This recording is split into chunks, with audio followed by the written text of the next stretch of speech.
నితిన్‌కి ఈ మధ్య కాలంలో ఆయనకు అస్సలు కాలం కలిసి రావడం లేదు. ఆ తమ్ముడు 'రాబిన్ హుడ్' సినిమాల విషయంలో సీన్ మొత్తం రివర్స్ అయిపోయింది. ఆ చేదు నిజాలను ఇగో ఇట్లా దంచికొట్టా.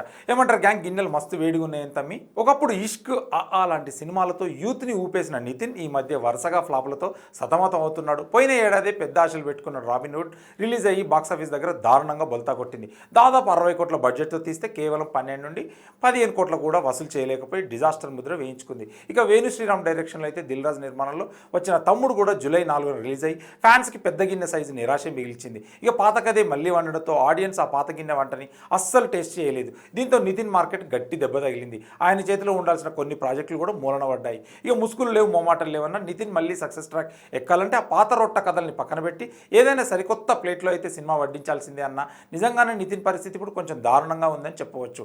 అందుకే ఇప్పుడు ఆయన ఆశలన్నీ విఏ ఆనంద్తో చేయబోయే ఆ సైన్స్ ఫిక్షన్ సినిమా మీదనే ఉన్నాయి. ఇక నితిన్ మళ్ళీ ఫామ్లోకి రావడానికి ఎట్లాంటి కథలు ఎంచుకోవాలో తరపున మీరు ఒక కామెంట్ అయితే కొట్టవే సెల్వా మరి.